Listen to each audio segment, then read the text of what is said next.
मसीह खुदावंद में प्यारे भाई और बहनों, आज की तलावतें हमें जागते रहने की दावत देती हैं और आज की पाक अंजील की खूबसूरत तमसील है जो हमें बताना चाहती है कि बेदार रहने से क्या मुराद है या जागते रहने का क्या मतलब है। आज की पाक अंजील में खुदा की बादशाहत को 10 कंवारियों के साथ तशबीह दी गई है कि 10 कंवारियाँ थी जिन्होंने शादी के लिए अपने आप को तैयार किया। उन्होंने अपने साथ चिराग लिए, मशलें ली और उनके साथ उन्होंने तेल भी लिया। इनमें 5 थीं जिनकी बाबत कहा जाता है कि वो बेअकल थी क्योंकि उन्होंने अपने साथ काफ़ी तेल नहीं लिया था, जो अगर दुल्हा आने में ताख़ीर भी करता है, देर भी करता है, कि उनकी मशलें जलती रहें। और अक्लमंद उन 5 कुंवारियों को कहा गया है जिन्होंने अपने साथ एक्स्ट्रा तेल लिया कि अगर दुल्हा आने में देर भी करता है तो उनकी मशलें जलती रहें।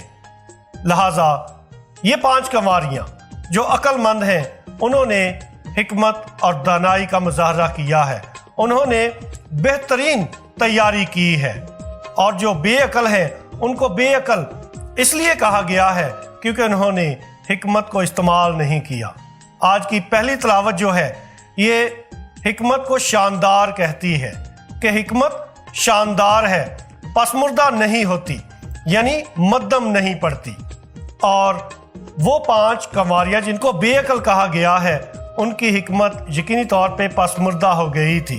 दुनियावी तौर पर जो उनके पास अकल थी उन्होंने उसको भी भरपूर तौर पे इस्तेमाल नहीं किया, बल्कि उन्होंने सुस्ती का मुजाहरा किया है और यह सुस्ती उनके लिए पछतावे का बायस बनी है। खुदा का कलाम हमें दावत देता है कि हम बेदार रहें, जागते रहें, खुदा की तरफ मुतवज्जो रहें। और ये कैसे मुमकिन है? ये ऐसे मुमकिन है कि हम खुदा के साथ अपने रूहानी रिश्ते को मजबूत बनाएं और खुदा के साथ इस रूहानी रिश्ते में मुसलसल कायम रहें। दूसरी बात, अपने ईमान में कायम रहें, अपने ईमान में साबित कदम रहें। और तीसरी बात, अपनी मसीही बुलाहट में साबित कदम रहें और अपने बुलावे के मुताबिक नेकी और भलाई के और रहम के काम करते चले जाएं।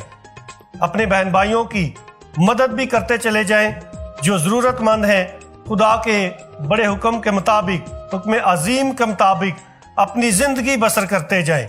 खुदा से और अपने हमसाये से प्यार करते चले जाएं ताकि हम रूहानी तौर पर बेदार पाए जाएं। दुआ के ज़रिए, खुदा के कलाम के ज़रिए अपने आप को रूहानी तौर पर बेदार रखें। जैसे जैसे ये लितुरियाई साल ख़त्म हो रहा है, खुदा का पाक कलाम हमें दावत देता रहेगा कि हम जागते रहें, रूहानी तौर पर बेदार रहें। आइए पाक कलाम की इस दावत को दिल से कबूल करें और हिकमत की तलाश में रहें ताकि हम उस घड़ी और उस वक्त को जिसको हम नहीं जानते कि खुदावंद की आमद-ए-सानी कब होगी, अपने ईमान में, मसीही बुलाहट में कायम रहते हुए, साबित रहते हुए अपने आप को रूहानी तौर पर, ईमानी तौर पर बेदार बनाएं। खुदा हमें ऐसा करने की तौफीक दे। आमीन।